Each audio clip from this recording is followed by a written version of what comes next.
This is Polyamory Weekly for September 20th, 2005. Coming up on this week's show, Back to the Smut.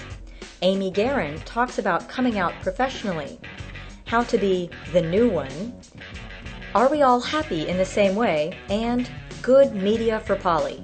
All coming up on this week's show. Welcome to Polyamory Weekly number 27 for September 20th, 2005. For our under 18 listeners, this is an adult-oriented podcast about really lascivious things like communication and honesty in relationships. If you're under 18 and looking for upfront advice and answers to questions about sex, please visit www.scarletteen.com. Hello everyone else, this is Minx. I am your host for this week, and I just have to say you'll have to bear with me because we have tons and tons and tons of listener mail this week because I haven't done it the last 2 weeks. But they're bringing up some really good issues, so I hope that that will be okay with you guys. And then soon we'll get back to the 10 minutes of listener mail, 20 minutes of issues, and Minx doing weird radio plays or whatever I feel like doing. And I do want to put out an apology. The show notes from last week's show still aren't up, and it's because it was actually only through the grace of the wonderful Janet Hardy and Dawsey Easton agreeing to do an interview that I was able to do Polyamory Weekly for the last 2 weeks, because I had a really long assignment with a client that basically took 12, 14-hour days, and without their interview done beforehand, we wouldn't have had Polyamory Weekly at all for the last few weeks. So thanks again to those absolutely fabulous women. And with that, hi everybody. I missed you for the last few weeks. And I'm just going to dive right into the mailbag. I wanted to give a shout out to Eric Silverbear. I'm not going to read your entire letter on the mail because basically it was too much mink stroking and it felt immodest. But I do want to thank you for writing in and calling me the voice of poly. I'm certainly happy being the voice of poly, and I'm hoping to start to attend and speak at more polyamory conferences because obviously it's something I really believe in, and that would be cool. And plus, on another note, I'm trying to get out to visit Takanami and some of my dear old friends in California, and I'm just thinking, maybe there's a poly conference out there I can get flown to and then go visit all my friends too. But that's, always part of my plan. Get someone else to pay for my travel so that I can mix work and pleasure. And on that note, Takanami was nice enough to send an audio comment, and I'm going to go ahead and play that for you guys right now. Hello, Cunning Minx. This is Takanami. I just wanted to let you know that you inspired me and my family so much that we actually had to go out and get our own podcasting equipment. We're going to be starting a podcast called Coloring Outside the Lines, where we're going to be talking about body painting, art, thinking outside the box, living outside the box, and, well, just life in general. So Imp, E-Monkey, and I were all sitting around and we were discussing on what other people would we like to paint? And guess what? We have decided that you are in such desperate need to get painted. And we plan to do just that. We don't know how we're going to do it yet because after all, we're clear out in Sacramento. But we're going to find a way. So while we're thinking about this, please keep up the good work. We absolutely love your show.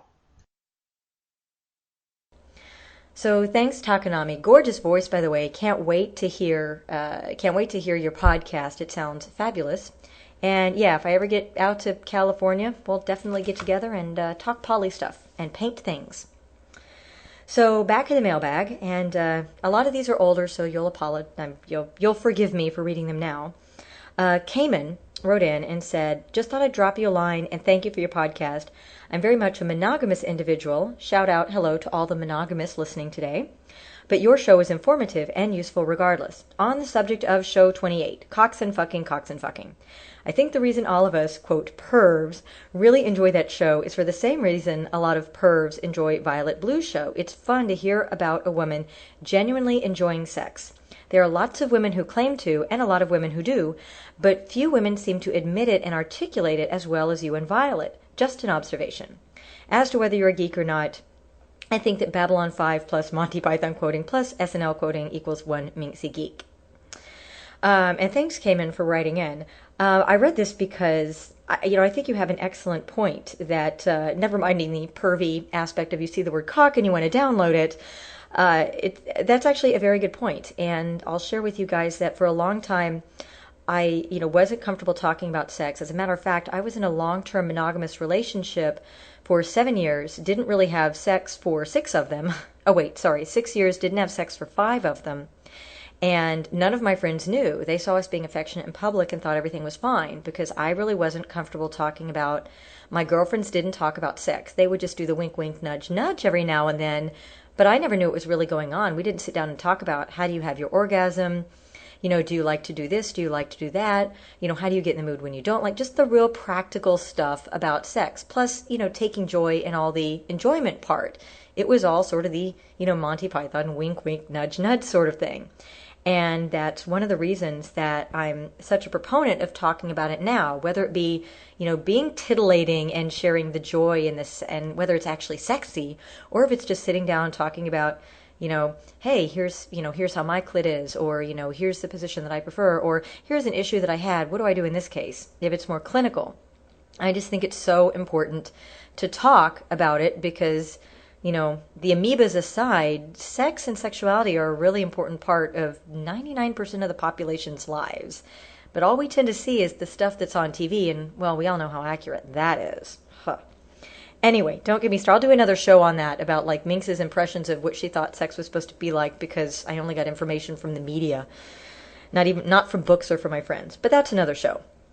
And speaking of the media, Vannevar Morgan wrote in about multimedia smut inclusion. He gave me strokes, thank you very much, and said, I love your approach to including smut, picking a great paragraph or two and putting the rest in the show notes. That's a great approach, and I'm really glad it occurred to you to be multimedia. It would be way too hard for somebody like me to write something short enough to fit in your format. If you're just teasing, contributors can give you stuff of any length from which you could certainly pick out a paragraph or two that people will find interesting.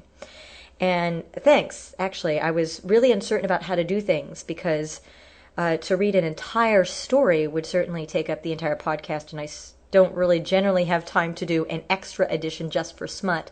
Although I'm hoping to, like on weeks when it's slow, if I get good smut sent in, I would like to go ahead and read it. But I'm also very, very picky about my smut. It needs to be, incredibly well written, has to appeal to me. I have to think it'll appeal to other people. Anyway, thanks to those who have been kind enough to send in smut. We'll have more as the occasion arises. Also, comment on the Libsyn page on the show, not the Poly Weekly blog, but on the show's actual post page. Morgan Hawk wrote a comment, and this, if you'll recall, was the author of the full-length smut books that one of our listeners, whose name is escaping me right now, wrote in and suggested. And the author, Morgan Hawk, wrote in and said, oh, it's right here, Brent. Dear Ms. Minx, I love it. He calls me Ms. He gives me a title. I'm Minx. I'm lowercase. I don't even get a capital letter on my name. Dear Ms. Minx, I was stunned by Brent's mention of my books to you, but thank you for the airtime. I'm sincerely flattered by your attention and links. Which, if I get around to, I'll insert here, by the way, if I get around to doing the show notes this week, I'm trying very hard to do them on time. But again, if it means I'm up till midnight, they're going to have to wait a few days.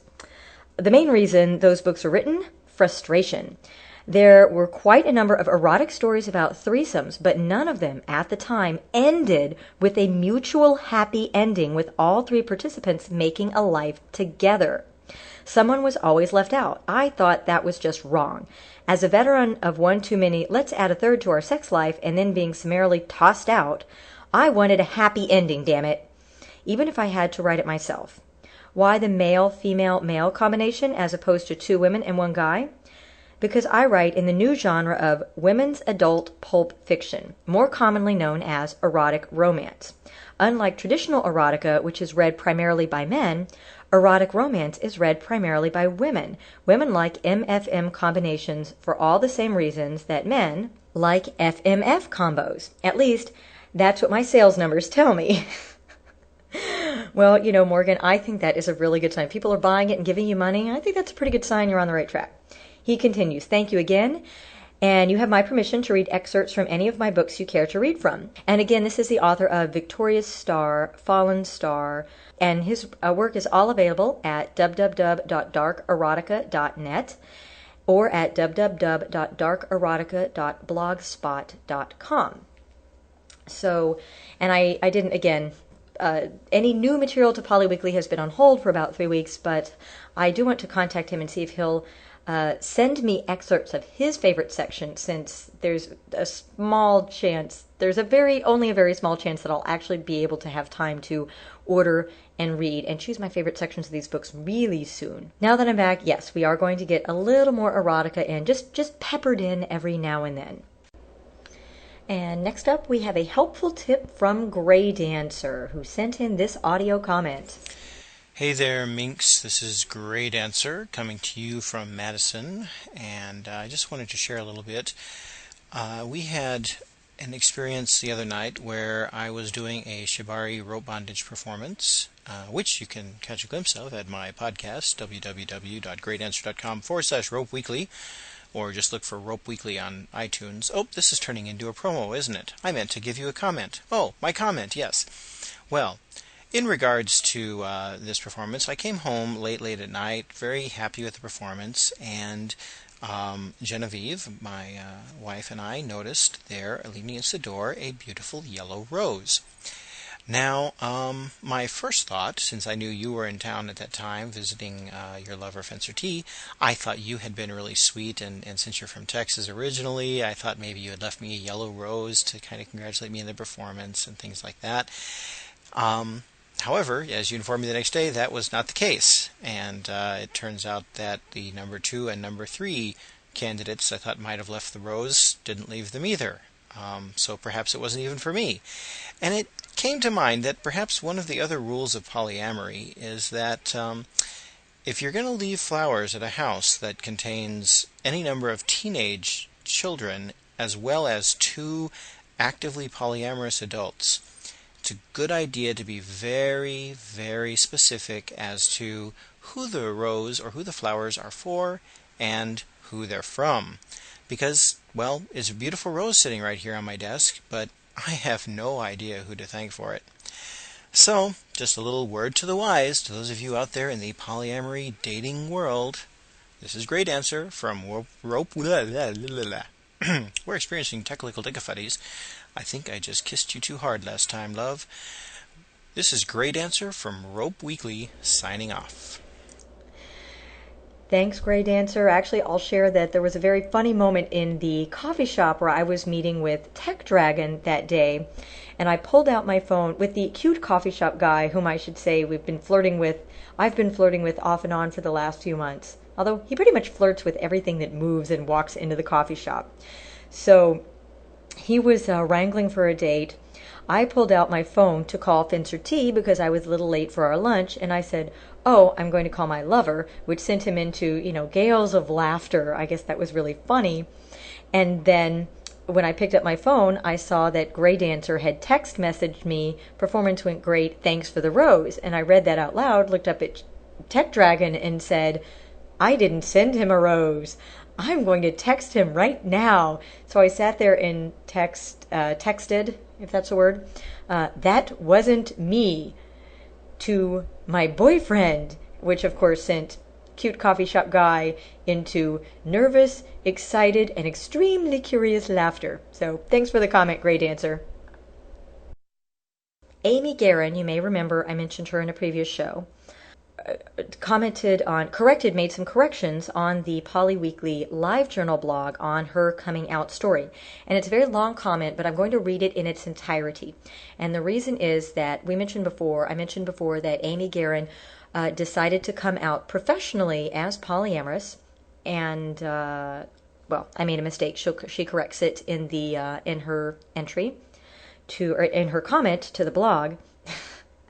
Okay, I'm just going to leave all the babbling in. I was going to cut all this out, but I think I'm going to leave it in so you know just how tired and confused I am right now. Anyway, and then I'll stop getting all those letters that are like, "Oh, Minx, you're so well-spoken and you're so coherent." I'm like, yeah, that's because I edit all this stuff out. Anyway, I wanted to point this out because she did make a very brave and calculated and very well-researched decision to come out professionally as polyamorous. So here's what she wrote. "Hi Minx, thanks for another great Poly Weekly episode. Thanks for mentioning me outing myself as poly on my weblog Contentious. http://contentious.com. That was indeed a very interesting and instructive experience. I'm glad I did it because now that the initial furor has blown over, it's pretty obvious that ultimately I don't think this really cost me anything.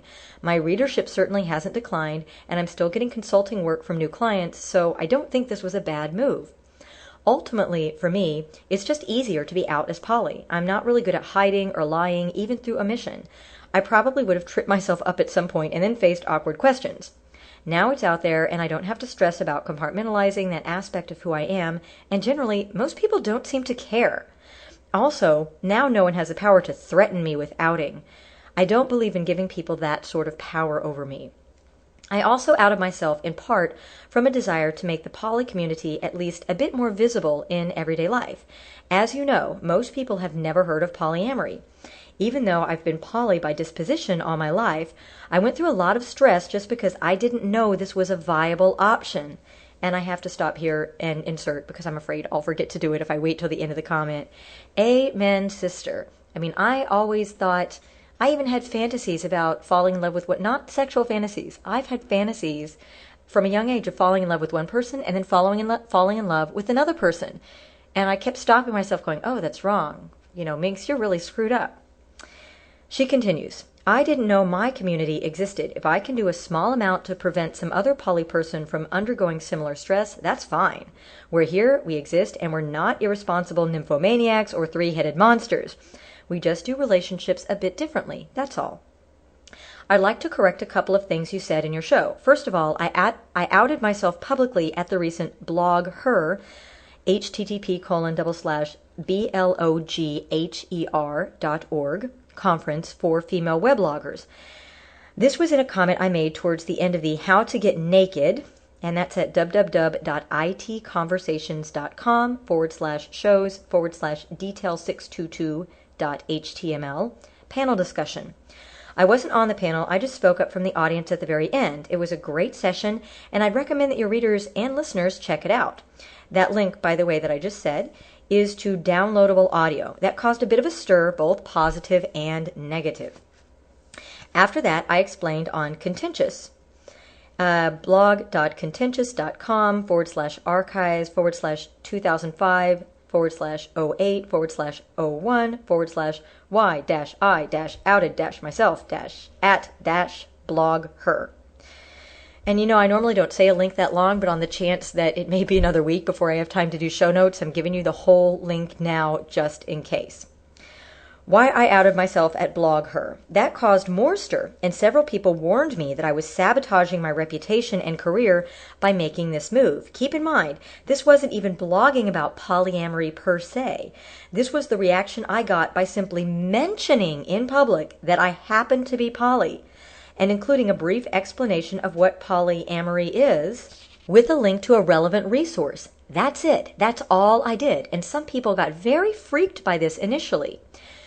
Several of the people who disagreed with my choice rationalized their response by saying, no one ever wants to hear anything personal on a professional blog. Well, I read a lot of professional blogs, and that seemed like crap to me. And the results of my survey indicate that yes, that blanket superstition is probably crap in most cases. In my case, I made the decision to launch a personal weblog because there are several things I'd like to blog about which don't quite fit into the flow of Contentious. So it's not really a blog about polyamory. And she put that in quotes because I think that's what I said. I think I said that in the last podcast. So that's the correction. Her personal blog that I linked to is not specifically about polyamory. It's just personal, and she's also polyamorous. And she continues, it's just my personal blog. I'll probably mention poly topics there occasionally, but right now I don't have much time to blog there at all. A personal blog is certainly an option for other poly folk who are considering outing themselves.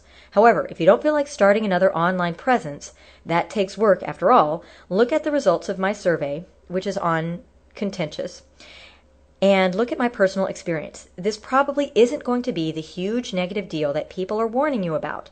Of course, you must consider the circumstances of your own life. Sorry for the long comment, but hope this helps. Amy Guerin, editor, Contentious blog. And Amy, first of all, thank you so much for correcting me on how and the circumstances upon which you outed yourself. Thank you for providing the links to what exactly happened when you outed yourself at the conference. And thank you so much for doing the online survey about asking people about various personal circumstances on a blog and how they would on a professional blog and how they would react to it. And this reminds me once again, I know I've mentioned this before, but I'll say it again for our new listeners. When I first came out as poly, I was very nervous about it and I was very defensive about it. So when I came out to people, usually in person, their reactions were pretty negative. And I think a lot of that had to do with the fact that I was defensive. I had a little bit of a chip on my shoulder and I wasn't comfortable with it yet because I was new to it. Nowadays, when I come out to people, it's like, oh, yeah, by the way, oh, I'm not out to you yet, am I? Oh, right, I'm polyamorous, and what that means is X, and that guy, that you've been seeing me with, that's my boyfriend, and this other guy is my lover. Do you have any questions? Just so you know. And usually when it's just sort of casual like that, I haven't really had any problems. I haven't had any big, strong, huge negative reactions since I became more comfortable with it.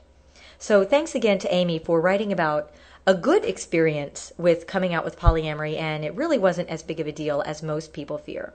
But of course with that disclaimer that you know your situation best, so only you can decide if you're coming out to family, friends, business associates, or what have you. We're talking a lot about polyamory and the media this week. Have you noticed that? That's sort of the theme of the show. Anyway, moving on. Another comment also posted to the show blog by my good buddy 5x5 guy, and I have to thank you so much, by the way, 5x5, for hosting my dear, wonderful, sweet Gray Dancer at the Open Hearts, Open Minds convention last weekend before, time is sort of blurred, and as well as my lovely friend Purple Demue. I understand you got along famously, and that doesn't surprise me at all because you are all wonderfully intelligent, open-minded, tolerant, free spirits, and I only wish that I could have been there. But anyway, thanks for the hosting. So he wrote in saying that he's listening to the backlog of shows, and this is his issue.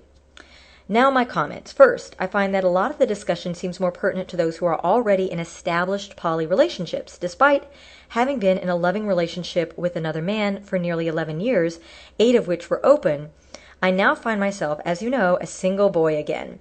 In this past year since the breakup, I find that sex in the city as single guy is very different, even though I was free to see other men when I was in my relationship, and oh boy, did I explore that freedom. And I'll insert here, yes, I know, you little slut, you. Love you. He continues, I find now that I'm single, I am totally the married guy magnet. My dear friend Penny says this is a kind of karmic justice thing, and that there are lessons I need to learn from living the open relationship equation from this perspective.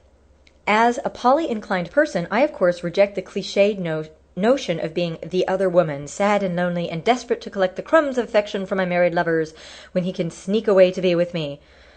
Okay, I'm going to insert, and I hope you don't mind my inserting in your letters and comments because I'm afraid that I'll forget what I was going to say by the time I'm done reading. I totally understand. I really, 5x5, I really feel for you because I felt like the other woman for probably the first, what would you say, Great Answer, the first year of our relationship because I had no other paradigm. The problem is actually probably not in how other people are treating you. It's in your own head. It is different coming to a new relationship if you're already in an existing one. If you already have a husband and you're going out to explore things, it's very different from when you're a single person going into an existing couple. And I think a lot of that really has to do with our paradigms. In our society, the only sort of model that we have for a third person coming into an existing couple is the other woman. There is no other model. So it's up to you and to us in the poly community to create a model that is healthy and that we can just say, oh, yeah, and I still don't have a good word for it. I hate the word secondary, as you people know. I don't like, play partner when you're not just a play partner. But yeah, at any rate, that is the reason 5x5, in my opinion, why you feel that way. Because we don't have a label for it. So if we come up with a good label, let me know. He continues. Philosophically, I think that's such a load of crap. The problem is I did grow up in suburban America with the young and the restless and one life to live, instructing me on what relationships are all about. It's easy to reject these notions on a cognitive level, but really rooting them out on a feeling level is much more challenging. Yeah, what he said. And moreover, soap opera mentalities aside, there are real issues to explore being on the single end of a poly triad. What I'm getting at is I do struggle with my married lovers' connections to their partners, not about love so much, but about having quality time together, about the partner's awareness of my existence and such things as this. Let me say, too, that I'm just in the early stages of a poly dating with these men. I expect some of this will sort itself out in time. Nonetheless, your advice would be appreciated. Well, you guys know that I never actually give advice, but this is, and I'll just sort of say 5 by 5 that, yeah, welcome to poly. You're right. These things will sort themselves out in time because it's more like your feelings about quality, having quality time, awareness of existence, things like that. Those are things you should be worried about because, I believe that, you know my poly ethics because I quoted them a couple shows ago, that, having the full knowledge and consent of all partners involved is really important. I absolutely will not do poly without it. So that's a great thing to be concerned about. Absolutely. Also, the quality time together, maybe stemming a little bit on jealousy and insecurity. I think Janet Hardy and Dossie Eason addressed that really well. So, of course, reread The Ethical Slut. Take a look at Radical Ecstasy, too. That's more about finding a good headspace with respect to sexuality and in particular BDSM. But, hey, any chance I have to plug one of their books, I'm going to do it. So anyway, thanks 5 by 5 for writing in, and I love you, and yes, I will come visit you in San Francisco at some point. The next item actually showed up on Pure Agnostics. Pure Agnostics shared it in Poly5, and he wrote about the Anna Karenina principle applied to polyamory. And this was with respect to the Anna Karenina quote from Tolstoy, "Happy families are all alike. Every unhappy family is unhappy in its own way." And the implication, according to Jared Diamond, he writes, is that there are several ingredients necessary for a happy marriage. And no, I don't know who Jared Diamond is, but I'm just reading this guy's entry because I liked it. To succeed, a relationship must succeed in each of very different areas. Failure in any one implies the marriage is doomed, even if it does well in all the others. Some are sexual attraction, agreement on if and how to raise children, agreement on money, and a healthy relationship with the in-laws. My partner and I were chatting about whether this same principle applies to polyamorous relationships, and if so, what are the necessary ingredients for a happy poly relationship? What we came up with is, and I'm going to shorthand this because I'm doing a lot of reading on this show, above average communication skills, above average problem solving skills, unflinching honesty and integrity, flexibility and compromise, empathy. We have no idea if this list is exhaustive or even accurate. However, each item on the list makes sense to us. We did think that a failure in any one of these will seriously handicap how well a person can relate to others, and then doom the relationship to an unhappy breakup. And I have to say, I could not agree with you more. So I'm going to read those again. Above average communication skills, above average problem solving skills, unflinching honesty and integrity. None of this, and I'm inserting my own opinion here, none of this, well, I couldn't tell him that, or I couldn't tell her that. What am I supposed to say? Flexibility and compromise and empathy. I think you guys are right on the money with this. And finally, last but not least on this week's show, this was the Baltimore Sun article posted in, unfortunately, it is no longer available online because it came up on August 29th, 2005 in the Baltimore Sun, and it's no longer available online because they only post for about 2 weeks. However, I got the text of it from, I think it was from Men of Sin's Live Journal. Correct me if I'm wrong. But this was, I bring it up because it's called Term of Endearments, and it was an article about the Loving More Poly Conference, and it was actually written in a very poly-friendly, objective way. I get the feeling they actually quoted people correctly, and so I just had to read bits and pieces of this because you're noticing the theme in today's show about poly in the media and coming out and making people more aware of polyamory. And, what role do we play? Actually, Eric Silverbear had written in, and one of the things that he had said was, who is going to be the voice of poly? I mean, how active do we need to be, more active, not just within the poly community, but with making the community at large more aware of polyamory? And is that our big crusade? So this is from the Baltimore Sun, published August 29, 2005, Terms of Endearment. Today's word is polyamory. Don't go to the dictionary, because even with 3 full pages of poly words, from polygraph to polyunsaturated, polyamory isn't there. And I will insert here, but of course, if you go to wikipedia.org, there's a great definition. Polyamory, noun. The practice of having more than one loving, intimate relationship at the same time with the full knowledge and consent of all partners involved. Don't misunderstand. The polyamorous don't insist everyone practice what they're preaching, any more than they want anyone, preachers included, foisting monogamy on them. And can I just insert, hallelujah to this reporter for actually recognizing that and putting that up front in the 3rd sentence of the article. Woohoo, I'm happy. The article continues, quote, "So we're not always defined in the press by the Christian right. It's time to do a little defining ourselves for a change," end quote.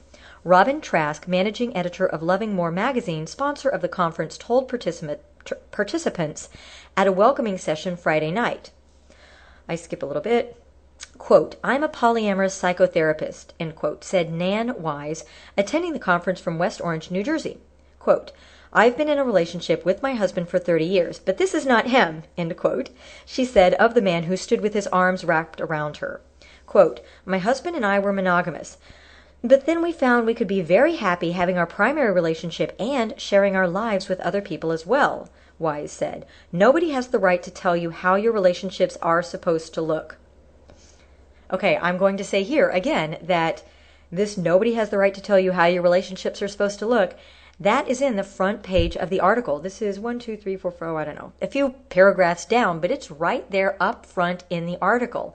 And I'm so pleased that this reporter seems to get it. It's John Woestendiek, by the way, and I'm sure I'm mispronouncing that. It's Woestendiek on the Baltimore Sun staff.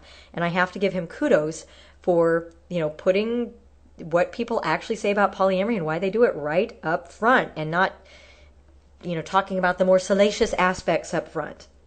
All right, I skip a little bit. I flip my pages.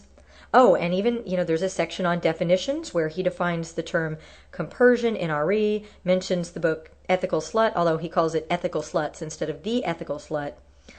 He mentions Heinlein. I mean, this is a guy who gets it. I'm very excited. He's done the research on polyamory and actually presents all the stuff that we talk about.